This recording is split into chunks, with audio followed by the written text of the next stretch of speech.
কেমন করে চলছো তুমি এই দুনিয়ার বুকে, আজরাইল তো দাঁড়িয়ে আছে তোমার পিছনে।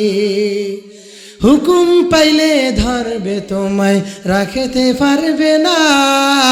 আর এই দুনিয়ায় যাকে আপন সেই তো আপন না। এই দুনিয়ার মানুষগুলো কেউ তো আপন না। কেমন করে চলছো তুমি এই দুনিয়ার বুকে, মরণ তোমায় ডাকেছে রে ভাই সকাল সন্ধ্যাতে। মসজিদেরও ফালকি খানা আসবে যেদিন ঘরে, কাঁদবে সবে সবাই মিলে তোমার শিওরে। ও ভাই কেমন করে চলছো তুমি এই দুনিয়ার বুকে, আজরাইল তো দাঁড়িয়ে আছে তোমার শিওরে। ঠিক কি না? এ মুমিন, আজকে দুনিয়ার জীবনের মধ্যে যাকে আপনি ভালোবাসেন না কেন, স্বার্থের ব্যাঘাত ঘটলে ভালোবাসা মেলান হয়ে যায়। আল্লাহকে যদি চিনতে পারেন ইবাদতের মধ্যে জান আসবে। আল্লাহকে যদি চিনতে পারেন মাদ্রাসার সাথে সম্পর্ক আসবে। আল্লাহকে যদি চিনতে পারেন মা বাবাকে ভালোবাসা আসবে। আল্লাহকে যদি চিনতে পারেন আলেম ওলামাকে দেখলে মহাব্বত আসবে। আল্লাহর সাথে পরিচয়, সমস্ত জায়গার ভিতরে শান্তি আর শান্তি। আজকে জমিনের মধ্যে আল্লাহ তাআলাকে চিনা নাই। আল্লাহ জানে দে আল্লাযী জাআলা লাকুমুল আরদা ফিরাশা ওয়াস সামাআ বিনাআ।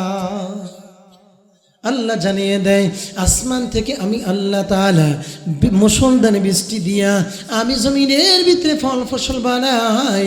আমি ফল এবং ফসল উৎপাদন করি।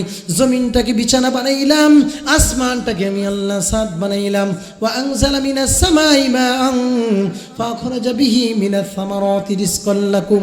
আল্লাহ তাআলা জানিয়ে দেয় ও ঈমানদারের দল, আমি আল্লাহ তাআলা আসমান থেকে মুষলধারে বৃষ্টি দিলাম। ওই বৃষ্টির পানি দিয়া জমিনের মধ্যে ফল এবং ফসল আমি আল্লাহ উৎপাদন করলাম। ফালা তাজআলু লিল্লাহি আনদাদা। আল্লাহর আসমান এরকম ভাবে আসমানের ছায়া নিয়া জমিনের উপরে চলিয়া আল্লাহর দেওয়া জানার মাল নিয়া আল্লাহর সমস্ত সব কিছু ভোগ করিয়া ফালা তাজআলু লিল্লাহি আনদাদা। আল্লাহর সাথে নাফরমানি করিস না। আল্লাহ জানিয়ে দেয় জমিনের মালিকও আমি, আসমানের মালিকও আমি, তোরও আমি বানাইলাম, তোর মা বাবারও আমি বানাইলাম। এ বান্দা খবরদার, ফালা তাজআলু লিল্লাহি আনদাদা, আমার নাফরমানি করিস না। আজকে জমিনের ভিতরে দেখা যায় আল্লাহ তাআলার সমস্ত সব কিছু এরকম ভাবে আমরা নেই। আল্লাহ তাআলার আসমান জমিন সমস্ত সব কিছুর থেকে ফায়দা আপনি আমি হাসিল করি, করার পরও রব্বুল আলামিনকে চিনি না। এই জন্য আলেম দেখলে আর ভালো লাগে না। একদল আছে মসজিদের আজানটাও ভালো লাগে না, একদল আছে ওয়াজ মাহফিলটাও ভালো লাগে না। এলাকার মধ্যে যদি ডেক সেট বাজাইয়া ইন্ডিয়ান যদি হিন্দি গান চালানো হয়, ওই সময় কোনো অবজেকশন থাকে না। আর যদি মাদ্রাসার মধ্যে মাইক লাগাইয়া ওয়াজ করা হয়, ফজরের নামাজের সময় মুয়াজ্জিন যদি এরকম ভাবে ডাকা হয়, তাহলে বলে মোল্লার দর মসজিদ পর্যন্ত কোনো খেয়ে দিয়ে কাজ নাই। এমন একদল আছে না নাই? এই জমিনের মধ্যে কোরআনের আইনটা তাদের ভালো লাগে না। এই জন্য তাদের টাকা আছে তবে শান্তির চিহ্ন নাই। বাড়ি আছে শান্তি নাই, গাড়ি আছে শান্তি নাই, নারী আছে শান্তি নাই। বোঝা গেল আপনি যেই দলের করেন না কেন, যেই দলের কর্মী হন না কেন, আপনি দেখতে হবে আমি কোন পথে চলতেছি, তবে আমার পথটা সুন্দর কিনা। যদি আপনার পথ মদিনা বলার পথের সাথে থাকে, আপনার মত যদি মদিনা বলার মতের সাথে থাকে, আমি হুজুর বলা লাগবে না, এমনিই গালের ভিতরে দাড়িটা লম্বা হয়ে যাবে। এমনি স্ত্রীকে পর্দায় রাখবেন, এমনি মা বাবার খেদমত চলে আসবে। কারণ ফালা তাজআলু লিল্লাহি আনদাদা, আল্লাহর সাথে নাফরমানি করবে না। কখন করবে না? যখন আল্লাহকে চিনবে। আল্লাহ তাআলা চিনার মাধ্যম হলো দুইটা। এক নাম্বার হলো কাসরাতু যিকরিল মাউত ওয়া তেলাওয়াতিল কোরআন। যিকরিল মাউত মানে মউতকে বেশি বেশি করে স্মরণ করা। কারণ তুমি যখন মসজিদে যাও মাঝে মাঝে একটু সিঁড়ির দিকে একটু লক্ষ্য রাখিও। ওই সিঁড়ির নিচনে যেই খাট আছে এটা আমার দাদাকেও বহন করেছে, আমার বাবাকেও বহন করেছে, আমার মাকেও খাট বহন করেছে। তবে কিছুদিন আগে আর পরে আমাকেও বহন করবে। এই জন্য ওই দিকে তাকাইবা, দেখবা তোমার জীবনের পরিবর্তন হয়ে যাবে। জীবনের ভিতরে তোমার সব কিছু চলে আসবে। এই বান্দা যেই দিকে তুমি যাও না কেন, তখন দেখবা তোমার জীবনের ভিতরে শান্তি আর শান্তি। তখন তোমার নামাজটা নামাজের মতো হবে। কেমন হবে? ওই যে রাসূল বলেছেন, সল্লু কামা রাআইতুমুনি উসাল্লি। যেইভাবে নবী নামাজ পড়েছে ওইভাবে নামাজ পড়ার একটা মহাব্বত আজমত অন্তরের ভিতরে আসবে। সাহাবে কেরাম যেইভাবে পড়ছে ওইভাবে আসবে। তখন যদি সন্তানকে গিয়া বলা হয়, ও সন্তান তোমার বাবা কোথায়? বলে আমার বাবা তো মসজিদে চলে গেছে। বলে কখন আসবে? বলে জানা নাই। আমার বাবা কখন আসবে জানা নাই। যদি বলে তোমার বাবা কোথায় গেছে? বলে বাজারে গেছে। বলে এক্ষুনি চলে আসবে, আপনি অপেক্ষা করেন। সাহাবে কেরামের মতো গুণগুলা চলে আসবে। কারণ মসজিদের ইমাম যদি ফজরের নামাজে এরকম ভাবে তাওয়ালে মুফাসসাল বড় কেরাত নেয়, অন্তরের ভিতরে মহাব্বত আসবে। ইমাম সাহেব বলবে, ইয়্যাকা না'বুদু ওয়া ইয়্যাকা নাস্তাঈন ইহদিনাস সিরাতাল মুস্তাকিম। ইমাম সাহেব বলতে থাকবে, মুসল্লিদের অন্তরের ভিতরে একটা প্রশান্তি চলে আসবে। আর মনে মনে ভাববে, আর একটু শুনলে মনে হয় আর একটু মজা লাগে। কারণ আল্লাহর সাথে মহব্বত বেশি, এই জন্য কোরআনের আয়াতটা শুনতেও মজা লাগে। আজকের অবস্থা এমন হয়ে গেল, ইমাম সাহেব যদি বড় কেরাত নাই, সভাপতি সাহেবের কাছে অবজেকশন দেয়, ইমাম পাল্টান, হাঁটু হুটু ধরে গেছে। কথা বলেন, স্ত্রীর সাথে পারে না, মসজিদের ইমামের সাথে গিয়ে পারে। হুজুর আপনার 1:30টায় নামাজের দাঁড়ানোর কথা 2টা বেজে গেল, আজকের বয়ানটা বেশি হইল। আর আপনার যে নেতা 3টার কথা বলিয়া 5টা পর্যন্ত দাঁড়িয়ে রয়েছে ইলিশা ওই ঘাটের ভিতরে, ঢাকার থেকে লঞ্চ দেরিতে আসছে, আর কোনো অবজেকশন নাই। এমন মুসলমান আছে না নাই? আসেনি? দেখেন আমারে দোষ টোষ দিয়ে না, আপনারা বলছেন আছে। এই জন্য লিয়া আরিফুন, বুঝতে হবে আবাদত করলেই হবে না, নামাজ পড়লেই হবে না, রোজা রাখলেই হবে না। আপনার নামাজের মধ্যে নামাজটা জান বলা হতে হবে। যেমন করে করে নবী আমার সাহাবে কামদেরকে আবাদত গুলার দিক নির্দেশনা দিয়েছে। আবাদতটা যখন আবাদতের মতো হবে, আপনার নামাজটাও সুন্দর হবে, মজা লাগবে। রুকুর ভিতরে সুবহান রাব্বিয়াল আযীম 3বার তো দূরের কথা, আজমতের সাথে বলতে থাকবেন। আপনার নামাজটা নামাজের মতো হবে। নামাজ পড়বেন, বিপদে পড়ছেন, নামাজ পড়বেন, মুহূর্তের মধ্যে দেখবেন আপনার সমস্ত কাজগুলা নামাজ পড়তে দেরি, সমস্ত কাজগুলা আল্লাহর গায়েব থেকে ফায়সালা হইতে দেরি না। এখন আজকের অবস্থা কি? আজকের অবস্থা হলো আল্লাহকে চিনতে পারি নাই, আল্লাহকে চিনতে পারি না, এই জন্য ভালো লাগে না। আল্লাহকে চিনতে না পারার কারণে, আল্লাহকে বুঝতে না পাওয়ার কারণে আল্লাহ তাআলার দেওয়া আসমান জমিন দিয়া চলি, আল্লাহ তাআলার আসমান জমিন দিয়া চলি, কিন্তু আল্লাহ তাআলাকে না বুঝার কারণে আল্লাহ তাআলার দাসত্ব গোলামি না করার কারণে, আল্লাহকে ভুলে যাওয়ার কারণে জমিনের ভিতর দিয়ে যা ইচ্ছা তাই করি না কেন, আজকে ঘর বাড়ির পিছনে পড়ি আল্লাহকে ভুলে গেলাম, সংসারের পিছনে পড়ি আল্লাহকে ভুলে গেলাম। আল্লাহকে ভুলে যাওয়ার কারণে আজকে আল্লাহ তাআলা এরকমভাবে আপনার প্রতি আমার প্রতি নারাজ হওয়ার কারণে এ মুসলমান, নামাজ পড়ো, নামাজ দ্বারা সমাধান হয় না, রোজা রাখার কারণেও রোজা দ্বারা সমাধান হয় না।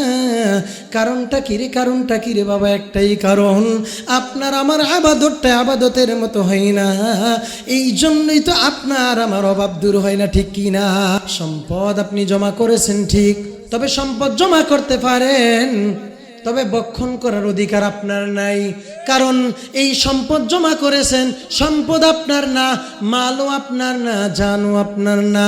জানও আল্লাহ তাআলা দিয়েছেন, সম্পদও আপনাকে আল্লাহ তাআলা দিয়েছেন। এ ভাই, জান আর মাল, এই যে সম্পদ দিয়েছেন, এখন এইবার আপনার জানটা কোন কাজে লাগাইবেন? আইলিয়া আরিফুন, আল্লাহ তাআলাকে চিনা, আল্লাহ তাআলার ইবাদতের মধ্যে যখন আপনি জান লাগাইবেন, তখন আপনার এই পরিবার, আপনার সমাজ, আপনার দেশ, আপনার মহল্লা, সমস্ত জায়গার ভিতরে দেখবেন শান্তি। আর শান্তি কেমন শান্তি? ওই আমি বলেছিলাম না কেন, ওই সোমনাথের মধ্যে যেই জায়গার মধ্য থেকে সর্বপ্রথম এরকমভাবে ইসলামের বিরোধিতা করেছিল, যারা নাকি খেলাফত প্রতিষ্ঠার বিপক্ষে আইন কানুন পাশ করেছিল, যারা নাকি এরকমভাবে দিল্লির কেজরিওয়ালকে গ্রেপ্তার করে চাইছিল, এই জমিনের মধ্য থেকে ইসলামী মুসলমানদের মতাদর্শ এগুলাকে এরকমভাবে বন্ধ করার জন্য পায়তারা করেছিল। কিন্তু না, ওই জমিনের মধ্যে যখন মুসলমান আল্লাহু আকবার বলে আসাদুদ্দিন ওয়াইসির মতো লোক যখন আলোচনা করে সামনের দিকে অগ্রসর হয়েছিল, বোম্বাইয়ের রাস্তার ভিতরে খেলাফতের জন্য লক্ষ লক্ষ মানুষ যখন জীবন দিয়েছিল আর দেওয়ার জন্য প্রস্তুতি নিয়েছিল, আর ওই বাতিল পেটুয়া বাহিনীর দল মুহূর্তের মধ্যে পালানোর রাস্তা খুঁজে পায় নাই, ঠিক কি না? কারণ মুসলমান এইটাই বুঝাইতে চায়। আজকে এই সমাজের ভিতরে যারা এরকম ভাবে খেলাফতের বিরোধিতা করে, ইসলামের বিরোধিতা করে, কোরআনের বিরোধিতা করে, মাদ্রাসার বিরোধিতা করে, মক্তবের বিরোধিতা করে, ওয়াজ মাহফিলের বিরোধিতা করে, আলেমদের বিরোধিতা করে, এই মানুষগুলা ইসলামের পক্ষের লোক না। আপনি বলবেন হুজুর মুসলমানের ঘরে জন্ম নিয়েছে, আমি বলবো মুসলমানের ঘরে জন্ম নিয়েছে ঠিক, তবে মুসলমানের মুসলমানিত্ব তাদের মধ্যে নাই। মুসলমানের মুসলমানিত্ব না থাকার কারণে এই জমিনের ভিতরে আস্তে আস্তে ইসলাম আসে, তবে পুরাতন কাপড়ের মতো। ইসলামের আদর্শ, ইসলামের এরকমভাবে নিয়ম নীতি এগুলা না থাকার কারণে আজও পর্যন্ত পাড়া প্রতিবেশীর কারণে আপনার বাচ্চা কোনো নিরাপদ নাই, মা বাবার কাছে সন্তান নিরাপদ নয়, মুসল্লিদের কাছে ইমামের জান নিরাপদ নয়, আজকে মুরিদের কাছে পীরের জান নিরাপদ নয়, আজকে এরকম ভাবে ছাত্রর কাছে উস্তাদের জান নিরাপদ নয়। আছে না নাই? আজকে পাড়া প্রতিবেশী আপনার সন্তানকে মেরে ফেলায়, গুম করে হত্যা করে। কারণটা কি? কারণটা আল্লাহ তাআলার সাথে সম্পর্ক নাই। কারণটা কি? ইসলামের মতাদর্শের সাথে সে আদর্শিত হতে পারে নাই। এই জন্য বাবার কাছে সন্তানের কোনো দাম নাই। এ মুমিন, বাবা এরকমভাবে সন্তানের কোনো দাম নাই, সন্তানের কাছে মার এরকমভাবে জানের নিরাপদ নাই। আজকে দেখেন না কেন সন্তান দিন মতো চলতে পারে নাই, সন্তানের ভিতরে ইসলামের আদর্শ নাই, ওই মদিনা ওয়ালার শিক্ষা সন্তানের ভিতরে নাই। না থাকার কারণে এমন করে করে করে করে একদিন ওই সন্তান ওই বিবর্তনবাদের শিক্ষা পাওয়ার কারণে, ওই এরকমভাবে শিরকের শিক্ষা পাওয়ার কারণে ওই সন্তান মাকে মেরে ফেলার জন্য চেষ্টা করেছে, মাকে মেরে ফেলতেছে। পাড়া প্রতিবেশী সন্তানটাকে গুম করে এরকম এরকম নদীর ভিতরে দ্বিখণ্ডিত করে লাশটাকে ফেলে দিতেছে। বাবা ও সন্তানের কাছে নিরাপদ নয়। আজকে সন্তান দিন মতো না চলার কারণে ওই বাবাকেও মেরে ফেলতে সন্তান কোনো দ্বিধাবোধ করে না। আরে ভাই, শুধু তাই নয়, ওই যে গত বছর লালমনিরহাটে মাহফিলে গিয়ে দেখলাম রাজনৈতিক অঙ্গনের মিশ্রণের কারণে এরকম দুই দলে ঝগড়া বাঁধার কারণে ওই আপন ভাইকে জবাই করে বিরোধী দলকে ফাঁসানোর জন্য মামলা দিয়েছে। একমাত্র কারণ হলো দুনিয়া রাজত্ব বরত্বটাকে বড় মনে করার কারণে, আস্তে আস্তে আল্লাহ তাআলার মারিফত থেকে দূরে সরে যাওয়ার কারণে। ইবলিস যখন অন্তরটাকে এরকম বাধা বেঁধেছিল, তখন আস্তে আস্তে করে সমাজের ভিতরে অশৃঙ্খল আর অস্বস্তিকর অবস্থানটা চলে আসছে। এই জন্য সমাজের ভিতরে টাকা আছে, শান্তি নাই, ক্ষমতা আছে, তবে শান্তির চিহ্ন নাই, বিল্ডিং আছে, শান্তির চিহ্ন নাই, ঠিক কিনা? এই জন্য বলির মুমিন মুসা আলাইহিস সালাতু ওয়াস সালাম আল্লাহকে যখন জিজ্ঞাসা করেছিল, মালিক পৃথিবীর জমিনের ভিতরে আল্লাহ আপনি আমাকে নবী করে বানাইলেন, আমি আপনার ইবাদত করি, উম্মতদেরকে আমি দাওয়াত দেই, তবে আল্লাহ গো আপনার কাছ থেকে আজকে আমি একটা কথা জিজ্ঞাসা করব। মুসা বলো, কি কথা জিজ্ঞাসা করবা? আল্লাহর পয়গম্বর মুসা আলাইহিস সালাতু ওয়াস সালাম আল্লাহকে জানিয়ে দেয়, মালিক এই জমিনের মধ্যে শান্তিতে বসবাস করে এই মুহূর্তে এমন একটা মানুষের সন্ধান দিয়ে দেন, যেই মানুষটা পৃথিবীর জমিনের মধ্যে সব চাইতে বলো ভালো, ওই মানুষের সন্ধানটা আপনি আমাকে দিয়ে দেন গো আল্লাহ। আল্লাহ বলে, মুসা জমিনের মধ্যে ভালো মানুষের সন্ধান আমি তোমাকে দিব, তবে ব্যাপার কি, তুমি তো এরকম প্রশ্ন কোনদিন আমাকে করো নাই। আল্লাহর পয়গম্বর মুসা জানিয়ে দেয়, ও আল্লাহ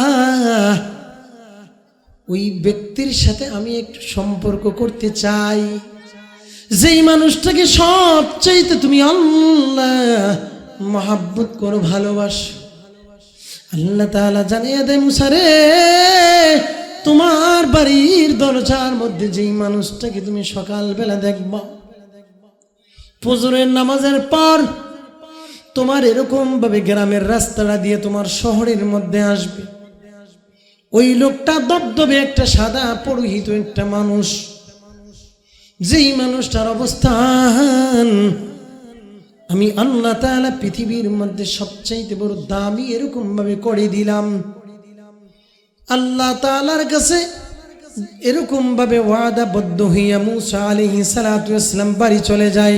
রাত্রের আধার কখন যেন রাত্রটা এরকম ভাবে শেষ হয়ে যাবে, একটু একটু করতে করতে মুসা আলাইহিস সালাম আল্লাহ তাআলার এরকম ভাবে হুকুমে সকালবেলা যাইয়া ওই আঙ্গিনার মধ্যে দাঁড়িয়ে গেল। যেমন করে করে ওই জায়গায় দাঁড়িয়ে দেখতেছে অপূর্ব সুন্দর একটা যুবক দবদবে সাদা পরিহিত একটা রুমাল মাথায় দিয়া আস্তে আস্তে করে হেঁটে চলেছে। আল্লাহর পয়গম্বর জানিয়ে দেয়, মুসা রে এই লোকটাই হলো সেই লোক, যেই লোকটাকে আমি আল্লাহ পৃথিবীর মধ্যে অনেক দামি করে বানাইলাম। মুসা আলাইহিস সালাম তুর পাহাড়ে চলে গেল, লোকটার সাথে মুসাফা করে বলতেছে, ভাই তুমি এরকম ভাবে কেমন আছো? বলে, হ্যাঁ আমি তো অনেক ভালো আছি। বলে, তুমি আল্লাহ তাআলার নৈকট্য কিভাবে হাসিল করলা? বলে, তুমি কে, তোমাকে কি পরিচয় দিব? বলে, আমি এই জামানার নবী মুসা আলাইহিস সালাম। বলে, তাহলে জেনে নাও। বলে, পৃথিবীর জমিনের মধ্যে আমি এমন কিছু গুনাহের কাজ করেছিলাম, বলে যেই গুনাহের কাজ করার কারণে আমি মনে মনে ভাবলাম আমার মতো খারাপ মানুষ জমিনের মধ্যে কেমন নাই। বলে, আমার মতো খারাপ মানুষ এই জমিনের মধ্যে আর কেউ নাই। বলে, কেমনে তুমি ভাবলা? মুসা আলাইহিস সালাতু ওয়াস সালামকে জানিয়ে দেয়, আমার মতো খারাপ মানুষ এই জমিনের মধ্যে মনে হয় কেউ নাই। বলে, কেমনে তুমি জানাইলা? বলে, আমি এরকম ভাবে আমি অভাবের তাড়নার কারণে আমার কোনো খাবারের ব্যবস্থা ছিল না, জমিন নাই, আমার সন্তানগুলা বড় হয়ে গিয়েছে, কাজ করার মতো কোনো উপার্জনের মতো কোনো কিছুই আমি পাই না। আমি আমার মহল্লার মানুষদেরকে যখন এরকম ভাবে কবর দিয়ে আসতো, ওই মানুষের কবরটা রাত্রে রাতের গিয়া কবরটা খুঁড়ে খুঁড়ে ওই জায়গার মধ্য থেকে আমি লাশটাকে উলঙ্গ করে কাফনটা বের করে নিয়ে আসতাম। ওই কাফনটা বের করে এটাকে সুন্দর করে ধুতো করে এরকমভাবে আয়রন করে বাজারে নিয়ে যাইতাম, আর বাজারে বিক্রি করে দিতাম। অল্প কিছু টাকা আসতো, এইটা দ্বারা আমি এরকমভাবে জীবিকা নির্বাহ করে ফেলতাম। এবার মূসা আলাইহিস সালাতু ওয়াস সালাম জানিয়ে দেয়, ও ভাই, তুমি যেরকম ভাবে এই কাপড়টা বিক্রি করতা তাহলে ঠিক আছে, তবে তুমি তো এটা সবচাইতে বড় খারাপ কাজ করতা। বলে মূসা, তুমি জেনে রাখো, খারাপ তো কেমন খারাপ, এর চাইতে কোনো খারাপ কাজ আমি আর করি নাই। বলে কেমন?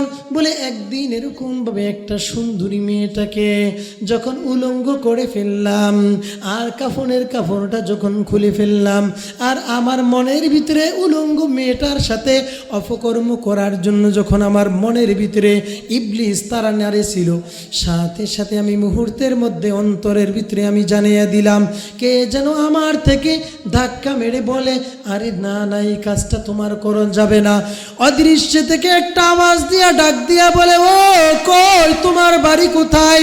বলে আমার সাথে আজকে আমার মহল্লার মানুষগুলো আমাকে সুন্দর করে কাফন দাফন দিয়া দিল, আতর সুরমা চন্দন দিয়া দিল, বলে আমাকে সাজিয়া গুছায়া কবরের মধ্যে দিয়া দিল। ও যুবক, তুমি আমার সাথে অপকর্ম করিও না। বলে আমি ছেড়ে দিয়া চলে গেলাম। বলে যাওয়ার পরে কে যেন আমার অন্তরের ভিতরে জানিয়ে দেয়, আমি মনে মনে ভাবলাম, আমার মতো পাপিষ্ট আর এই জমানার মধ্যে কেউ নাই, আমার মতো খারাপ কোনো মানুষ নাই, আমার মতো খারাপ মানুষ আর কোনো এই জমিনের মধ্যে নাই। বলে অন্তরের ভিতরে জ্বালাইয়া অন্তরের ভিতরে আল্লাহর মারেফাত, কিতাবের মধ্যে লেখেন আল্লাহর মারেফতের ধাক্কা লেগে গেল। বলে এবার কান্না শুরু করে দিল। ওই জামানার মধ্যে এক আল্লাহর বান্দা ডাক দিয়া বলে, ও তুমি এত কান্নাকাটি করো কেন?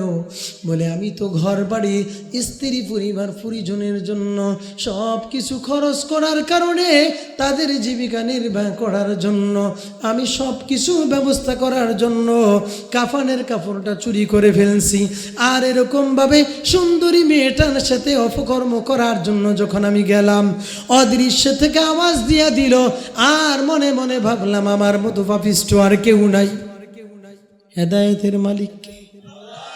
আরো জোরে বলেন, মান ইয়াহদিহিল্লাহু ফালা মুদিল্লা লাহু ওয়া মান ইউদ্লিলহু ফালা হাদিয়া লাহু। আল্লাহ যদি কোনো বান্দাকে হেদায়েত দেয়, পৃথিবীর জমিনের মধ্যে কোনো বান্দা তার বিরোধিতা করতে পারেনি। জোরে বলেন না কেন? পথ ভ্রষ্ট করতে পারেনি। আল্লাহর পয়গম্বর মূসা আলাইহিস সালাম বলে, এমন খারাপ মানুষ থেকে ভালো মানুষটা কিভাবে হইলা? অদৃশ্য থেকে কে যেন আওয়াজ দেয়, তাওবা করো, তোমার জন্য তাওবার দরজা খোলা আছে। বলে ডাক দিয়া বলে, জমিনের মধ্যে আমার চাইতে খারাপ মানুষ মনে হয় কোনো কেউ নাই। বলে জমিনের মধ্যে সবচেয়ে বড় খারাপ মানুষ মনে হয় আমি। বলে আল্লাহ তাআলার আরশ বড় না তোমার গুনাহ বড়? বলে মনে হয় আরশের চাইতো আমার গুনাহ বড়। বলে আল্লাহ তাআলার কুরসি বড় না তোমার গুনাহ বড়? বলে মনে হয় আল্লাহ তাআলার আরশের চাইতো আমার গুনাহটা অনেক বড়, অনেক বড়। বলে এটা যখন ভাবতেছে, অদৃশ্য থেকে আওয়াজ দিয়ে বলতেছে, আরে তুমি যদি তাওবা করো খালিস নিয়েতে, মালিকের ডাক দিয়া বলে, মালিক, পৃথিবীর মধ্যে আমার মতো কোনো খারাপ মানুষ নাই। বলে কান্না শুরু করে দিল। পাহাড়ের পাদদেশে গিয়া, ওই পাহাড়ের চূড়ায় গিয়া মালিককে ডাক দিয়া বলে, ও খানায় কাবার মালিক, তুমি যদি আজকে আমাকে জাহান্নামে জ্বালাও তোমার কোনো লাভ হবে না। তুমি যদি আমাকে মাফ করো, জান্নাত দাও, তোমাকে কারো কাছে কোনো কৈফিয়ত দেওয়া লাগে না। অদৃশ্য থেকে অন্তরের ভিতরে কে যেন আওয়াজ দিয়া দেয়, তাওবা করো, মাফ হয়ে যাবে। বলে আল্লাহর কাছে তাওবা করেছে, ইবাদত বন্দেগী শুরু করে দিয়েছে। ওই খারাপ মানুষটাকে এমন ভালো মানুষে রূপান্তরিত করেলো।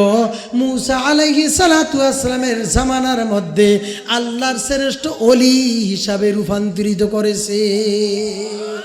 সেই আল্লাহ আছে না নাই? সেই আল্লাহ তাআলা থাকার কারণে, আল্লাহ তাআলার ইবাদত করার কারণে মানুষকে আল্লাহ তাআলা যদি গুনাহগারকে দামি বানিয়ে দিতে পারে, এ দোস্ত, আজকে জমিনের ভিতরে আপনি আমি চলার কারণে, আজকে জমিনের ভিতরে দুনিয়ার অবস্থার সাথে চলার কারণে, দুনিয়ার এরকমভাবে আমিত্ব, দুনিয়ার বরত্বের কারণে চলার কারণে আজকে জমিনের ভিতরে দেখেন না পেরেশানি কোনো দূর হয় না। আজকে সমস্ত সব জায়গার ভিতরে যখন আপনি আমি ঠিক মতো কাজ করব, সমস্ত জায়গার ভিতরে আমার আল্লাহ হেদায়েতের বাতি জ্বালিয়ে দিবে, ঠিক কি না? কেমন বাতি জ্বালাবে? আপনি যখন সমস্ত কাজগুলা বিবর্তনবাদের আদর্শ মতাদর্শ বাদ দিয়া একাত্মবাদের আদর্শ অনুযায়ী যখন চলবেন, সর্বপ্রথম আপনার অন্তরের ভিতরে আল্লাহ তাআলা হেদায়েতের মতো বাতি জ্বালিয়ে দিবে। আপনি দেখবেন যত জায়গার ভিতরে যান, সমস্ত জায়গার ভিতরে শুধু নেক আর আমল, এগুলা কখন আসবে? নবী বলেন, ক্বালান নাবিয়্যু সাল্লাল্লাহু আলাইহি ওয়া আলিহি ওয়াসাল্লাম, ইন্নাল্লাহ তাআলা ইয়াকুলু ইবনা আদম তাফাররাগ লিইবাদাতি। মদিনার নবী জানিয়ে দেয়, তাফাররাগ লিইবাদাতি, আমার ইবাদতের জন্য ঝামেলা মুক্ত হয়ে যাও। আমি আল্লাহ তোমার অন্তরটাকে চিন্তা মুক্ত করে দিব, তোমার অভাবকে মোচন করে দিব, এমন জায়গা থেকে রিজকে হালালের ব্যবস্থা করে দিব বান্দা তোমার ধারণাও ছিল না। আর যদি ওমান কানাতিদ দুনিয়া হাম্মুহু জাআলা ফাকরাহু বাইনা আইনাইহি ওয়া ফাররাকা আলাইহি শামলাহু ওয়া লাম ইয়াতাহু দুনিয়া ইল্লা মা কুদ্দিরা লাহু। আল্লাহ তাআলার আদর্শকে বাদ দিয়া যখন তুমি দুনিয়ার বরত্ব নিয়ে চলবা, দুনিয়ার আমিত্ব নিয়ে চলবা, তবে দুনিয়ার টাকা পাইবা, শান্তি পাইবা না। বাইনা আইনাইহি, দেখবা তুমি দুই চোখের সামনে ফেরেশানি আর ফেরেশানি, ওই ফেরেশানি কখনো তোমার দূর হবে না। এই জন্য বলেছিলাম রে ভাই, আজকে সমাজের ভিতরে যা কিছুর জন্য আপনি এরকমভাবে পাগল পারা হইতেছেন না কেন, একদিন সমস্ত সব কিছু ছেড়ে দিয়া আপনাকে মালিকের কাছে যাওয়া লাগবে কি লাগবে না? কার কার যাওয়ার ইচ্ছা আছে মালিকের কাছে যাওয়া লাগবে? হাত দুইটা আল্লাহকে দেখিয়ে দেন। লিল্লাহি তাকবীর, লিল্লাহি তাকবীর। একই দিন তোমার ক্ষমতাটা থাকিবে না রে হায়, আরে মাটির দেহ মাটির সাথে মিশবে যে ধুলাই, ঠিক কিনা? একই দিন এই দামি সুরের থাকিবে না রে হায়, আরে মাটির দেহ মাটির সাথে মিশবে যে ধুলাই, ঠিক কিনা? মাটির দেহ মাটির সাথে মিশবে যে ধুলাই, একই দিন তোমার ক্ষমতাটা থাকিবে না রে হায়, আরে মাটির দেহ মাটির সাথে মিশবে যে ধুলাই। এই অবৈধ ক্ষমতা একদিন থাকবে না, ভাগবে। অবৈধ ক্ষমতা কখনো থাকবে না। আজকে যেই বাড়ি বাড়ি করেন না কেন, আজকে যেই গাড়ির জন্য আপনি বড়াই করেন না কেন, আজকে যেই বাড়ি নিয়ে সংসার নিয়ে সব কিছু বড়াই করেন, এগুলা আপনার না, একদিন সব কিছু আপনার থেকে বিলীন হয়ে যাবে। তবে মনে রাখতে হবে, যাকে আপনি মহব্বত করেন সে আপনার কখনো আপন না। আপন কে? আরো জোরে বলেন কে? সংসার সংসার কইরা ভবে গো, সংসার সংসার কইরা ভবে গো, করলি না বন্দেগি,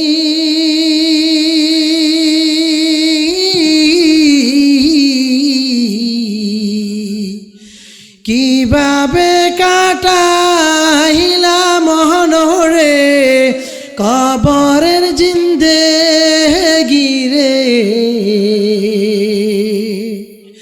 ওরে জীবন গুনায় গুনায় গেল রে, ওরে জীবন গুনায় গুনায় গেল রে। সংসার সংসার কইরা ভাবে গো, করলি না বন্দেগি, কিভাবে কাটা আইবি মনরে কবরের জিন্দেগি রে, ওরে জীবন গুনায় গুনায় গেল রে। বলেন ওরে জীবন গুনায় গুনায় গেল রে, ওরে জীবন গুনায় গুনায় গেল রে।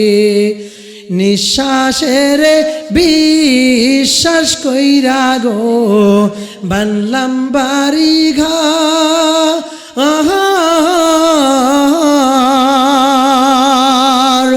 কোন দিন জানিয়া আজরাইল আইসা গো সবই করে পরে, ওরে জীবন গুনায় গুনায় গেল রে, ওরে জীবন গুনায় গুনায় গেল রে।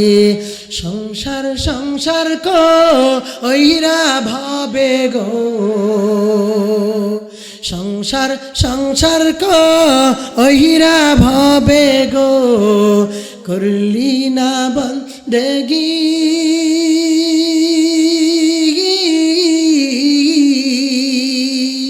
কিভাবে কাটা আইবি মনরে কবরের জিন্দেগি রে, ওরে জীবন গুনায় গুনায় গেল রে, ওরে জীবন গুনায় গুনায় গেল রে।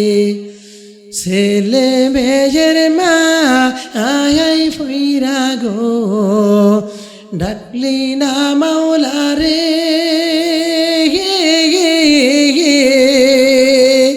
কি জানি কি উপায় হবে গো ওই অন্ধকার কবরে রে, ওরে জীবন গুনায় গুনায় গেল রে, ওরে জীবন গুনায় গুনায় গেল রে। বাড়ির কাছে পুকুর পাড়ে গো বাদলি বাঁশের ঘর, বাপ নাই তোর মা ও নাই গো, কে লইবে তোর খবর রে। সংসার সংসার কইরা ভাবে গো, করলি না বন্দেগি, কিভাবে কাটা আইবি মনরে কবরের জিন্দেগি রে, ওরে জীবন গুনায় গুনায় গেল রে, ওরে জীবন গুনায় গুনায় গেল রে। আজকে সংসারের মহাব্বতে পড়িয়া, আজকে স্ত্রীর মহাব্বতে পড়িয়া, ঘর বাড়ির মহাব্বতের পড়িয়া আপনার আমার সমস্ত সব কিছু বিসর্জন দিয়া ওই মালিককে ভুলিয়া আজকে এরকম ভাবে সমাজের ভিতরে নৈরাজ্যের পক্ষে ছিলাম। এ মুমিন, আজকে নৈরাজ্য পক্ষে থাকার কারণে আজকে স্ত্রীর সাথে সংসারে শান্তি নাই, ছেলের সাথে সংসারে শান্তি নাই। কারণ দুইটা, আল্লাহর নবী বলেন দুইটা জিনিসের মধ্যে এরকম ভাবে একটা জিনিস হলো কোরআনের তেলাওয়াত, আর একটা জিনিস হলো মৌতের স্মরণ। কারণ নবী জানাইয়া দেয়, ক্বালা নবী সাল্লাল্লাহু আলাইহি ওয়া আলিহি ওয়াসাল্লাম, ইন্না হাযিহিল কুলুবা তাসদাউ কামা ইয়াসদাউল হাদিদু ইযা আসাবাহুল মা। লোহার মধ্যে যদি পানি লাগে, লোহার মধ্যে পানি লাগার সাথে সাথে ঝং লেগে যায়। আপনি গত বছর শীতের সিজনে একটা কুড়াল কিনে আনছেন, আপনি এরকমভাবে খেজুর গাছের ওই যে রস কাটার জন্য, এখন তো খেজুর গাছের প্রজন্ম বন্ধ হয়ে গেল, তাল গাছ থেকে রস নেওয়ার জন্য আপনি তো বাজারের থেকে, মালেরহাট বাজার থেকে, তালুকদার বাজার থেকে, ভোলা সদর থেকে আপনি সুন্দর করে এরকমভাবে একটা কাটাইল নিয়ে আসলেন। সুন্দর করে আনার পর এটাকে আপনি ঘরের ভিতরে যত্ন করে রাখলেন। নবী বলেন ইদা আসাবাহুল মা, যখন পানি লেগে গেল সাথে সাথে এর ভিতরে ঝং লাগলো, এটাকে যদি ঝং দূর করতে হয় কার কাছে নেওয়া লাগবে? কামারে কি করবে? জোরে বলেন না। কামারে ফোড়া দিয়া, আবার পানির ভিতরে দিয়ে, আবার আগুনের ভিতরে দিয়ে, একটু পানিতে দিয়ে, আবার এটাকে আবার সুন্দর করে আবার রেত দিয়ে ধার দিয়ে দিবে। জোরে বলেন না কেন? ইদা আসাবাহুল মা, হাদিদ মানে লোহা, মা উন মানে পানি। যখন লোহার মধ্যে পানি লেগে যায়, লোহা যেমন ঝং লেগে যায়, আপনার আমার অন্তরটা বিবর্তনবাদের স্লোগান দিয়েছি, কতই না স্লোগান দিয়েছি। নেতার চরিত্র ফুলের মতো পবিত্র, যদিও নেতায় নামাজ পড়ে না এক ওয়াক্ত। কথা বলেন না কেন? নেতার মিছিলে যাইয়া নিজের ভাইরে গালি দিছি, মারেও গালি দিছি। একই ঘরের ভিতরে দুই নেত্রীর ছবি আছে। কথা বলেন না কেন? এক ভাই আরেক ভাইয়ের সাথে দ্বন্দ্ব। দেখেন না, আমার তো কলারও নেই, বোঝস কিছু, এখন আমি ক্ষমতায়। কথা বলেন না কেন? কতই না জুলুম শুরু করে দিয়েছে। একদল স্বৈরাচার গেছে, এখন বর্তমানে আরেক স্বৈরাচারের এরকম ভাবে শাসন আর কষণ চলতেছে। কারণ সমস্ত বিএনপির লোকগুলা ভালো না, সমস্ত জাতীয় পার্টি ভালো না, সমস্ত আওয়ামী লীগ ভালো না, সমস্ত হুজুর ভালো না, সমস্ত মুসল্লি ভালো না, সমস্ত ফিরও ভালো না। ফির যদি ব্যাকে ভালো হইতো তাহলে দাড়ি না রাখুন না, ফিরও তো আছে। কথা বলেন না কেন? চার দোকানে বসে ইমাম সাহেবের বদনাম কন। ইমাম সাহেব নামাজের পরে মুসল্লিদের জন্য দোয়া করে, আল্লাহ গো সবাই রে সুখে শান্তিতে রাখেন। কথা বলে না কেন? নাই? এই দলের লোক নাই? আপনার এলাকাতে আছে? আমার দোষ নেই, আপনারা বলছেন আছে। আপনি মনে করেন না যে স্বৈরাচার একটা গেছে আরেকটার থেকে বাঁচতে পারবেন। খবরদার, ইসলাম ছাড়াই দেশে শান্তি নাই। জোরে বলেন না কেন? বহুত মন্ত্র দেখেছি, সমস্ত মন্ত্র দেখা শেষ, এখন হলো ইসলামের বাংলাদেশ। জোরে বলেন না কেন? তন্ত্র মন্ত্র বাদ দিয়া ইসলামের আইন বাস্তবায়ন হবেই হবে ইনশাআল্লাহ, ঠিক কিনা? এই জমিনের মধ্যে ইসলাম কারা চান? হাত তুলে দেখান। লিল্লাহে তাকবীর, লিল্লাহে তাকবীর। ইসলামের শত্রুরা, ইসলামের শত্রুরা এই দেশে কোরআনের আইন চলবেই চলবে, ঠিক কিনা? মনে করিন না স্বৈরাচার একটা গেছে, এখন আরেকটা চাঁদাবাজি শুরু করে দিছে। তবিল চালাইতে হলে ইলিশা বাজারে, ইলিশা বাজারে তবিল চালাইতে হলে বোঝস কিচ্ছু, 17 বছর খাইছ, এন চালাইতে হলে টাকা দিয়ে খাইতে হবে। কয় মোরে চিনস? কেমন অবস্থা? কবেটা আমি এমপি সাহেবের ডাইনের লোক। এরকম লোক আসে না নাই? এর নাম থেকে আমি জয় বাংলা ধানের শীষ। 5 তারিখের আগে জয় বাংলা ছিল, 5 তারিখের পরে ওরে ফেসবুকে কি অবস্থা, ভোট বাই বাংলাদেশ, ওয়েলকাম। ওরে বাপ রে বাপ, জীবনে 5 তারিখের আগে একটা ফেসবুকে স্বৈরাচারের বিরুদ্ধে পোস্ট করতে কলজা কাঁপছে। এখন বড় নেতা, এরকম নেতা এই পুরো দক্ষিণ চরপাতা আছে না নাই? পশ্চিম ইলিশা আছে না নাই? দেখবেন কি বাহাদুরি, দেখবেন কি বাহাদুরি। বুঝা গেল আওয়ামী লীগের কাছে দেশ নিরাপদ নয়, বিএনপির কাছে নিরাপদ নয়, এই দেশ জামাতের কাছে, এই দেশ জাতীয় পার্টির কাছে নিরাপদ নয়, এই দেশ একমাত্র ইসলামের কাছেই নিরাপদ, ঠিক কিনা? এই জন্য খেলাফত দরকার আছে কিনা? খেলাফত প্রতিষ্ঠা করা দরকার আছে কিনা? কোরআনের পক্ষে থাকবেন, পারবেন তো? কারা কারা থাকবেন? হাত উড়ান। আমার মায়েদেরকে বলে দিবেন কোরআনের পক্ষেই থাকতে হবে, স্বৈরাচারের পক্ষে থাকা যাবে না। যারা নাকি 30 কেজি চাউল 17 কেজি করে দেয় তারা স্বৈরাচার, যারা নাকি গরিবদের পেটে লাথি দেয় তারা স্বৈরাচার। যারা নাকি এরকম ভাবে এতিমের মাল লুণ্ঠন করে সে স্বৈরাচার। এই দেশে যার বাপ দাদা জেলে ছিল না, জেলে নাই, মাছ ধরে না, হে জেলের চাউল পায়, আসল জেলে চাউলের কাঠও পায় না। আবার বলে তুই না আওয়ামী লীগ করেছ, এখন আর তোরে চাউল দেওয়া যাবে না। আছে না নাই? এ জোরে বলেন আছে না নাই?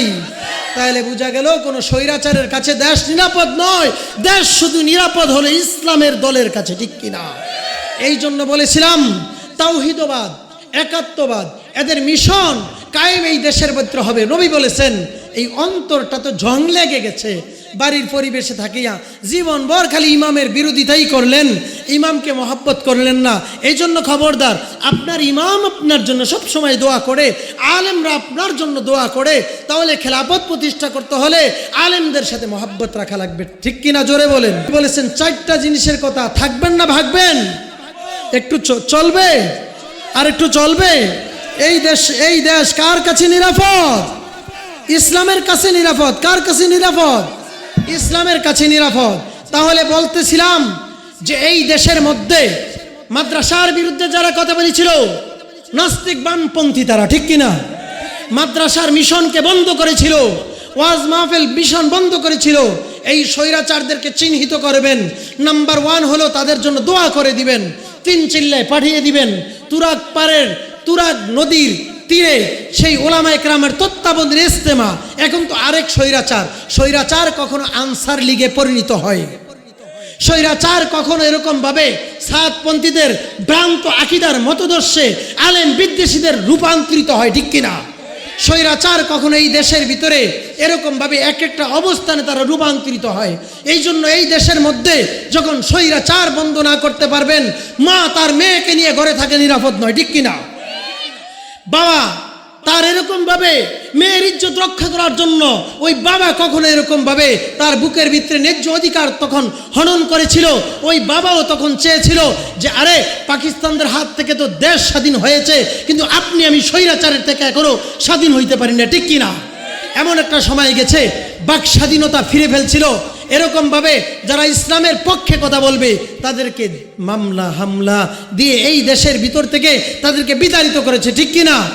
কিন্তু তাদের পতন হয়েছে কি হয় নাই?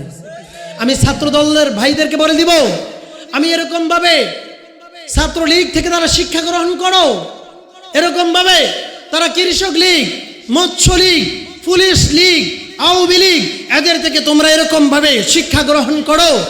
তোমরাও যদি চাঁদাবাজি করো, তোমরাও যদি লুণ্ঠন করো, তোমরাও যদি ছিনিমিনি করো, তোমরাও যদি ওই বনের ইজ্জতকে নিয়ে খেলা করো, তাহলে আমরা তৈরি আছি রাজপথে বুকের তাজা রক্ত ঢেলে দিতে। আমরাও প্রস্তুত আছি, ঠিক কিনা? কারা কারা রাজি আছেন হাত তুলে উঠিয়ে দেখান। লিল্লাহি তাকবীর। শিক্ষা গ্রহণ করো, তোমাদেরকে মেসেজ দিয়ে যাই, শিক্ষা গ্রহণ করো। এই দেশের মধ্যে যদি ইসলামী আইন, ইসলামী তামাদ্দুন, ইসলামী আদর্শ, ইসলামী শিক্ষার সিলেবাস যদি আজকে এখনো তোমরা রাখতে না পারো, তোমার দেশকে সেই পাকিস্তানের হানাদার বাইরদেরকে যারা এরকম ভাবে তাদের দালালি করেছিল, এই দেশে মা বোনদের ইজ্জত নষ্ট করেছিল, তারা নাকি যেমন ভাবে আজকে এই দেশের মানুষদের ইজ্জতকে নষ্ট করেছিল, দেশটা বিক্রি করে দিয়েছিল, এই দেশকে এরকম ভাবে ভারতের হাতও তুলে দিয়েছিল। কিন্তু তাওহীদি আমার বৈষম্য বিরোধী ছাত্র আন্দোলন, কওমি আলিয়া তথা স্কুল কলেজ ভার্সিটি সমস্ত সেখানে কওমি উলামায়ে কেরামেরও তত্ত্বাবধানে 103 জন এই বাংলাদেশে বৈষম্য বিরোধী ছাত্র আন্দোলনে হাফেজ মাওলানা মুফতি সহকারে 103 জন কওমিয়া মাদ্রাসার ছাত্র শহীদ হয়েছিল। আপনারা জানেন না, সেই আমাদের এক বন্ধু সাভারের ভিতরে মুফতি আব্দুল শহীদ, উনিও শহীদ হয়েছিল। আমি গত বছর 12ই নভেম্বর কালামপুরে প্রোগ্রাম করেছিলাম, ওই মুয়াজ্জিনও শহীদ হয়েছিল। এই জন্য বলেছিলাম আজকে তোমরা গ্রহণ করো যে এই দেশের ভিতরে মা তার মেয়েকে নিয়ে আধারে ঘরের ভিতরে পাহারাদারি ছাড়া ঘুমাইতে ওই সময় সম্ভব যখন এই দেশ ইসলামী তাহজিব তামাদ্দুরে পরিণত হবে, তখনই এটা সম্ভব, ঠিক কিনা? গ্রহণ করো। আজকে তো এই দেশে রান্না করে কলকাতায় গিয়ে খাইতে হইছে, ভাত এই দেশে খাইতে পারে নাই, তোমাদের পরিণতি আরো খারাপ হবে। এই জন্য এখনো সময় আছে, আল্লাহর রাস্তায় বের হও, তিন চিল্লা দিয়া ব্যক্তি জীবন গ্রহণ করো, সন্তানকে মাদ্রাসায় ভর্তি করো, অথবা এরকম ভাবে এই কাজটাকে তুমি করতে থাকো আর বলতে থাকো, আর ইসলামী তাহাজিব তামাদ্দুন নিয়া তুমি চলতে থাকো। ইনশাআল্লাহু তাআলা এই জমিনের ভিতরে বেশি দিন নয়, ইনশাআল্লাহ আমি বলতে চাই যে এই জমিনের ভিতরে অতি শীঘ্র ইসলামের বাংলাদেশ আসবে। কি আসবে না? ইনশাআল্লাহ সেই স্বপ্ন দেখতেছি। এই দেশের ভিতরে ইসলামী আইন, ইসলামী তাহাজিব, ইসলামী তামাদ্দুন, ইসলামী শরীয়ত সমস্ত সব কিছু এই দেশের ভিতরে আর বেশি দিন নাই। একদিন করতে করতে এই জমিনের ভিতরে ইসলামের ছায়া তোলে সমস্ত দেশের এরকমভাবে মানচিত্র, দেশের ভূখণ্ড, লাল সবুজের পতাকা, ইসলামের আদর্শ, ইসলামের মতাদর্শ, ইসলামের সমস্ত সব কিছু এই দেশের ভিতরে অতি শীঘ্র একদিন প্রতিষ্ঠা হবে। ঠিক কিনা? সেই স্বপ্ন বাস্তবায়ন করার জন্য কারা কারা রাজি আছেন? লিল্লাহে তাকবীর, আর জোরে লিল্লাহে তাকবীর। আমি বলতে চাই এই দেশের মধ্যে খেলাফতের কায়েম করতে হলে দুইটা জিনিস লাগবে, কোরআনের মাদ্রাসা, এই মাদ্রাসার তাহজিব তামাদ্দুন। এই মাদ্রাসাকে কিভাবে এরকম ভাবে টিকানো যায়, এই মাদ্রাসার আদর্শ কিভাবে টিকানো যায়, এই মাদ্রাসার মধ্যে ইসলামী তাহজিব তামাদ্দুনকে দুনিয়ার জমিনের ভিতরে বলন্দ কিভাবে হইতে হয়, এই জন্য আল্লাহ তাআলার ইরশাদকে সামনে রাখতে হবে। আল্লাহ জানিয়ে দেয়, ইয়া আইয়ুহাল্লাযীনা আমানু লা তুলহিকুম আমওয়ালুকুম ওয়ালা আওলাদুকুম আন যিকরিল্লাহ। আল্লাহ জানিয়ে দেয়, ইয়া আইয়ুহাল্লাযীনা আমানু লা তুলহিকুম আমওয়ালুকুম ওয়ালা আওলাদুকুম। এই জমিনের মধ্যে তোমার সন্তান সন্ততি যা কিছু আছে, ও ইমানদারের দল, এই সন্তানের পিছনে পড়িয়া, সম্পদের পিছনে পড়িয়া যেন আল্লাহকে ভুলে না যাও। আল্লাহকে যারা ভুলে গিয়েছে উলাইকা হুমুল খাসিরুন, তারাই তো এরকমভাবে পথভ্রষ্ট হয়ে গিয়েছে, তারাই তো পথের দেখা পায় নাই, তারাই তো সমাজের ভিতরে অভিশপ্ত, তারাই তো সমাজের মধ্যে লাঞ্ছিত, তারাই তো সমাজের মধ্যে বঞ্চিত। এই জন্য বলেছিলাম রে ভাই, কোরআনের মাদ্রাসা থাকবে। এই দেশের মধ্যে কোরআনের মাদ্রাসাকে বাস্তবায়ন করতে গেলে, কোরআনের শিক্ষায় যখন এরকমভাবে আপনি সন্তানগুলাকে শিক্ষায় শিক্ষিত করবেন, আজকে এই মিশনকে বন্ধ করতে গিয়া ওই যে মুন্সিগঞ্জের সুরঞ্জিত সেনগুপ্ত বলেছিল মাদ্রাসাগুলা ব্যাঙ্গের ছাতির মতো হয়ে গিয়েছিল। এই দেশের তাহজিব তামাদ্দুন, এই দেশের আলেম ওলামারা এই মাদ্রাসার মহাব্বত অন্তরের ভিতরে দেওয়ার জন্য এই মাদ্রাসার মিশনকে কায়েম করতে গিয়া ওই যে সাপ্লাই রক্ত দিয়েছিল, শাহবাগে রক্ত দিয়েছিল, ব্রাহ্মণবাড়িয়াতে রক্ত দিয়েছিল, বুকের তাজা রক্তগুলা ঢেলে দিয়েছিল, ওই যে ওই হাটহাজারির জমিনের ভিতরে রক্তগুলা ঢেলে দিয়েছিল। আমরা একটাই স্লোগান দিতে চাই, এই দেশের ভিতরে এরকমভাবে হিন্দু থাকবে, এই দেশের ভিতরে বৌদ্ধ থাকবে, এই দেশের ভিতরে নাচারা থাকবে, তবে এই দেশের ভিতরে কখনো কোনো ইসলাম বিদ্বেষী যারা কোরআনকে বন্ধ করতে চায়, যারা মাদ্রাসাকে বন্ধ করতে চায়, তাদেরকে এই দেশের মধ্যে থাকতে দেওয়া যাবে না। ঠিক কি না? কোরআনের এই মাদ্রাসা কায়েম করা দরকার কি দরকার না? আজকে এই কোরআনের মাদ্রাসাকে বন্ধ করতে গিয়া, আজকে এই কোরআনের মাদ্রাসাকে বন্ধ করতে গিয়া, কোরআনের মিশনকে বন্ধ করতে গিয়া আজকে ইহুদ নাসারা ছলে বলে কলে কৌশলে, আগের দিনে সকাল বেলায় মক্তব চলতো কি চলতো না? বিলুপ্ত।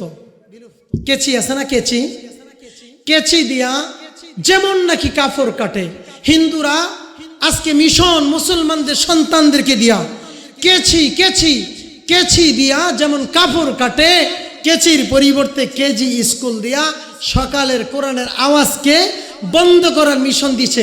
আবার সুন্দর করে এরকম ভাবে দেখেন, শার্টও আছে, প্যান্টও আছে, গলায় টাইও আছে, মাথায় আবার লেভেলে একটা টুপিও লাগাইছে। যদি জিজ্ঞাসা করেন ফজরের নামাজ পড়ছো, হুজুর এত কথা বললেন না সাই, ছোট মানুষ, বড় হইলে পড়ব। কথা বলেন না কেন? আজকে এই আদর্শ দিয়া মাদ্রাসাগুলোকে বন্ধ করে দিয়েছিল, আজকে এই মাদ্রাসার মিশন বন্ধ করে দিয়েছিল, কিন্তু নবীর আদর্শ ভুলে গেছে।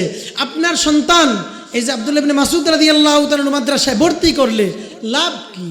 আলেমদের সাথে মহব্বত করলে লাভ কি? আপনি বলবেন হুজুর সন্তান তো আলেম হয়ে বক্তা হবে, হাফেজ হবে, মাওলানা হবে, কারি হবে, মুফতি হবে, মুহাদ্দিস হবে, আমার কোনো লাভ। নবী বলেছেন ক্বালান নবিয়্যু সাল্লাল্লাহু আলাইহি ওয়াসাল্লাম মান ক্বারাআল কুরআন ওয়া আমিলা বিমা ফীহি, কোন সন্তান কোরআন পড়লো, বই অনুযায়ী আমল করলো, উলবিসা ওয়ালিদাহু তাজান ইয়াউমাল কিয়ামা, কিয়ামতের কঠিন ময়দানে আল্লাহর নবী জানিয়ে দেয় কঠিন ময়দানের মধ্যে সন্তানের মা বাবাকে নিয়ে আসবে। আল্লাহর নবী বলেন একজন নূরের টুপি উলবিসা তাজাহু ইয়াউমাল কিয়ামা, তা উলবিসা ইয়াউমাল কিয়ামাতি ইয়াউমাল কিয়ামা যুহু আসান মিন যুহি শামসি ফি বুয়ুতিদ দুনিয়া লাউ কানা ফীকুম ফামা যান্নুকুম বিল্লাযী আমিলা বিহাযা, নূরের টুপি পরিয়ে দেওয়া হবে, ওই নূরের টুপি আলো দুনিয়ার সূর্যের চাইতে লক্ষ কোটি কোটি গুণ বেশি আলোকিত হবে। এই নূরের টুপি পাওয়ানোর জন্য মাদ্রাসার মিশন কায়েম করা দরকার কি দরকার না? আরো জোরে বলেন দরকার কি দরকার না? কার কার দরকার একটু হাত দুইটা উঠিয়ে দেখান দেই। লিল্লাহি তাকবীর, লিল্লাহি তাকবীর। মিশন কায়েম করতে হলে দুইটা জিনিস লাগবে। একটা হলো মাদ্রাসার সাথে সম্পৃক্ত যেই কোনো কাজে আপনাকে সহযোগিতা করতে হবে, আগে হাত বাড়িয়ে দিতে হবে, আর মনে মনে ভাবতে হবে যে আমি যেন মাদ্রাসার কাজের সাথে থাকতে পারি। আর এটার জন্য কি লাগবে? এক নাম্বার হলো যে আমি পারি আর না পারি মাদ্রাসার পক্ষে থাকবো, আমি যতটুকু পারি বিরোধিতা কখনো করা যাবে না। পারবেন তো ইনশাআল্লাহ?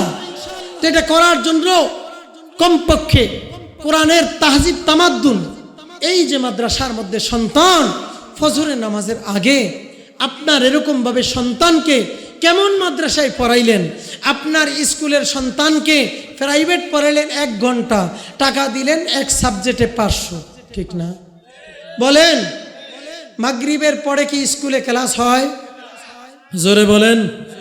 কলেজে ক্লাস হয়, কিন্ডারগার্টেনে হয়, প্রাইভেট মাস্টারে যদি পড়ায় 1 ঘন্টার বেশি পড়ায়, কিন্তু মাগরিবের পরে কোথায় ক্লাস হয়? জোরে বলেন না। এশারের পরে কোথায় হয়? এরকমভাবে ফজরের আগে 3:30 4টায় কোথায় ক্লাস হয়? ফজরের পরে কোথায় হয়? আপনার সন্তানের পিছনে আদর্শে আদর্শবান বানানোর জন্য যারা রাত্র দিন মেহনত করে, যারা এরকমভাবে সমাজের ভিতরে যারা দিন প্রতিষ্ঠার লড়াইয়ে নিজের স্ত্রী পরিবার পরিজন বিসর্জন দিয়া ওই হাফেজ সাহেব হেফজখানায় আপনি বাড়িতে ঘুমিয়ে রয়েছেন, আপনার সন্তানের পিছনে 24টা ঘন্টা পাহারাদারি দিয়া আদর্শের একটা মানুষ গড়ার কারিগর আপনার সন্তানকে বানাইতেছে, ওই ফ্যাক্টরির ভিতরে বানাইতেছে, তারাই তো আদর্শবান শিক্ষক। আর তারা তো ওই লম্পট শিক্ষক না যারা 1 ঘন্টা পড়ায় আবার সন্তানকে দিয়া, আপনার সন্তানকে দিয়া সিগারেটও আনায়। জোরে বলেন না। তারা আদর্শবান শিক্ষক কখনো হইতে পারে না। এই জন্য তো আপনার সন্তান তাদের থেকে শিক্ষা গ্রহণ করে। ওস্তাদে যদি বিড়ি খায়, ছাত্র সিগারেট খায়। ওস্তাদ যদি ফেন্সিডেল খায়, ও আফিন খাইব। ওস্তাদি দাঁড়িয়ে পেশাব করে, আপনার ছেলের তো দৌড়ে দৌড়ে পেশাব করার কথা, করে না যে ভালো করছে। কথা বলেন না কেন?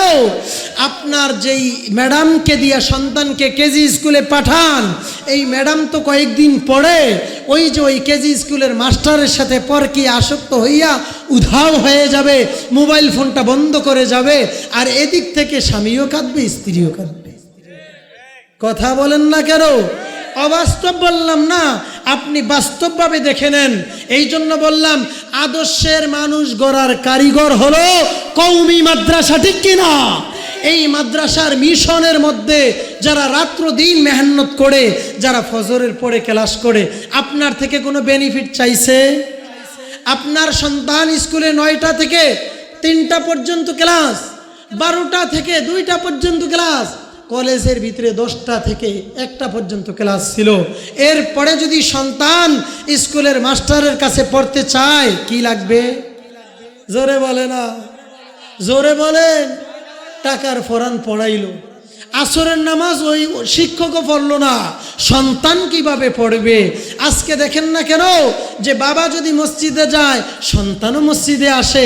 আজকে দেখেন না যেই মা নামাজি তার সন্তানও মায়ের সাথে সাথে, অনেক সন্তান আছে মা সেজদায় গেলে উঠিয়া ফিডের উপরে বসে। কথা বলে না কেন? মা যেইটা শিখাইলো এইটাই শিখলো।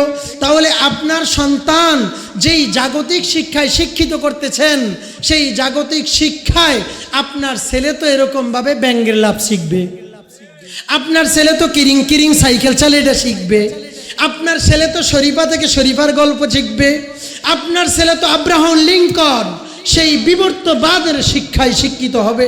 আপনার ছেলে যখন কওমিয়া মাদ্রাসায় পড়াবেন তো আপনার ছেলেকে ফজরের পরে পড়াইলো, এইটার জন্য ভিন্ন বেতন নিলনি? জোরে বলেন না কেন?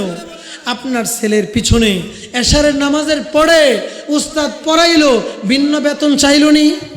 ফজরের আগে পড়াইলো, ভিন্ন বেতন চাইছে? আপনি মাসে যেটুকু দিলেন এতটুকু। তাহলে আদর্শের কারিগরের ফ্যাক্টরি, আদর্শবান শিক্ষক এই জমিনের মধ্যে মাদারিসে কওমিয়া ছাড়া আর অন্য জায়গার মধ্যে পাওয়া যায় না। আপনি খুঁজে দেখবেন আমাদের সন্তানগুলার পিছনে হেফজখানার উস্তাদেরা রাত্র দিন মেহনত করে কি করে না? আপনার সন্তানকে ফেলে নার্সারি, আপনার সন্তানকে শিশু 1 2 3 4 5 পর্যন্ত আপনার ছেলেগুলাকে পড়ানোর পিছনে যারা মেহনত করে তারা আদর্শবান শিক্ষক। এই শিক্ষকের খাবারের ব্যবস্থা করে দেওয়া জাতির উপর দায়িত্ব, এই শিক্ষকের খোঁজ খবর নেওয়া জাতির উপর দায়িত্ব। তারা তো গভর্নমেন্টের রুলে বেতন নেয়, আবার ডাইন হাতেও খায়, বাম হাতেও খায়, নিচেও খায়, মোবাইলের বিকাশের মাধ্যমেও খায়। জোরে বলেন না কেন? আমি বলতে পারি এই দেশের মধ্যে কোনো কওমিয়া সন্তান, কোনো হেফজখানার শিক্ষক, কোনো মাদারসে কওমিয়ার উস্তাদ আপনার ছেলের পিছনে মেহনত করিয়া আপনাকে তো কোনোদিন বলে নাই আপনি যদি বেতন না বাড়ান আপনার সন্তানকে পড়াবো না, মাদ্রাসায় চাকরি করব না। কারণ এই আদর্শ আসছে কোথার থেকে? সেই এরকমভাবে মদিনা থেকে আসছে। যেই আমার নবী যেই সাহাবাদেরকে যেই শিক্ষা দিয়েছেন ওই জায়গার থেকে ওই আদর্শ আসছে। এই জন্য ওই আদর্শের মধ্যে বিবর্তনবাদ নাই। আজকে স্কুলের সিলেবাসের অবস্থার দিকে তাকান, যে আজকে মহানবীর ইতিহাস এরকম ছিন্ন করেছিল, আজকে খোলাফায়ে রাশিদিনের ইতিহাসকে বিলুপ্ত করেছিল। তাহলে এই দেশের মধ্যে ইসলামী তাহজিব তামাদ্দুন মাদ্রাসা ওলামায়ে কেরাম আছে বিদায় এখনো এরকমভাবে এই দেশের মধ্যে সকাল আর সন্ধ্যা আজানের মাধ্যমে সূর্য ওঠে, আজানের শব্দের মাধ্যমে সূর্য ডোবে। ঠিক কি না? দরুদ শরীফ পড়ি। আল্লাহুম্মা সাল্লি আলা মুহাম্মাদিন ওয়া আলা আলি মুহাম্মাদ কামা সাল্লাইতা আলা ইব্রাহিম ওয়া আলা আলি ইব্রাহিম ইন্নাকা হামিদুম মাজিদ। আল্লাহুম্মা বারিক আলা মুহাম্মাদিন ওয়া আলা আলি মুহাম্মাদ كما باركت على إبراهيم وعلى آل إبراهيم إنك حميد مجيد. اللهم صل على محمد وعلى آل محمد كما صليت على إبراهيم وعلى آل إبراهيم إنك حميد مجيد. اللهم بارك على محمد وعلى آل محمد كما باركت على إبراهيم وعلى آل إبراهيم إنك حميد مجيد. অনেকেই অসুস্থ আছে, দোয়া চেয়েছেন। এক মুরব্বী ওনার ছেলে, খাস করে আমার ভাই সিএমএস এর মধ্যে আজকে 3 মাস ধরে অসুস্থ। গভর্নমেন্টের পক্ষ থেকে আর্মির বড় একজন অফিসার, গভর্নমেন্ট অনেক টাকা খরচ করছে, কিন্তু ব্রেন স্ট্রোক, টিউমার, ক্যান্সার। দোয়া করবেন আল্লাহ তাআলা যেন সুস্থতা রাখে, আর যদি হায়াত না রাখে তো আল্লাহ যেন এরকমভাবে ইমানের সাথে দুনিয়া থেকে বিদায় নেয়, এই দোয়াটা করবেন। আলহামদুলিল্লাহি রাব্বিল আলামিন ওয়াসসালাতু ওয়াসসালামু আলা সাইয়্যিদিল আমবিয়াই ওয়াল মুরসালিন ওয়া আলা আলিহি ওয়া সাহবিহি আজমাইন। ইয়া আরহামার রাহিমিন, ইয়া আরহামার রাহিমিন, ইয়া আরহামার রাহিমিন। ربنا ظلمنا أنفسنا وإن لم تغفر لنا وترحمنا لنكونن من الخاسرين. ربنا آتنا في الدنيا حسنة وفي الآخرة حسنة وقنا عذاب النار রব্বুল আলামিন দয়ার মালিক, আজকে এশারের নামাজের পর থেকে নিয়ে শুক্রবার দিন আপনার এই এক দিনই মাদ্রাসার মধ্যে 2 দিন ব্যাপী তাফসীরুল কুরআন মাহফিলের আজকে শেষ দিনের শেষ অধিবেশন শেষ করে আপনার দরবারের মধ্যে আমরা হাত উঠাইছি রে মালিক। আমরা সবাই গুনাহগার, আপনি আমাদের সবাইকে মাফ করে দেন আল্লাহ। আমাদের মা বাবাকেও মাফ করে দেন, আমাদের আত্মীয় স্বজনদেরকেও আপনি মাফ করে দেন। ও আল্লাহ, আপনি তাকে দেখেন, আপনার এই মজলিসের মধ্যে অনেক আপনার বান্দা, অনেকের মা নাই, অনেকের বাবা নাই, অনেকে মা হারে আপনার কাছে দোয়া করতেছে আল্লাহ। বাড়িতে যাওয়ার পর মা বলে ডাক দিবে, মাও নাই বাবাও নাই।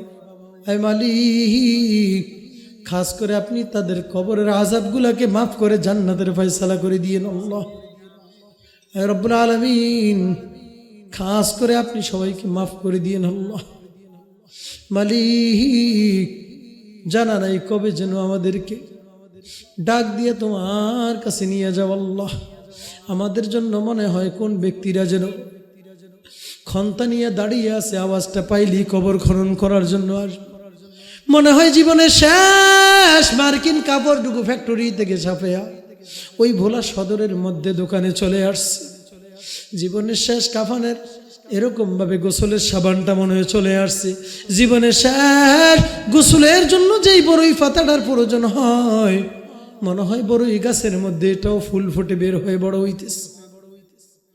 কোন বাঁশবাগানের বাঁশ যেন আমাদের জন্য অপেক্ষা করে, কোন মসজিদের খাটের পালকি যেন মনে হয় আমাদের জন্য অপেক্ষা করে।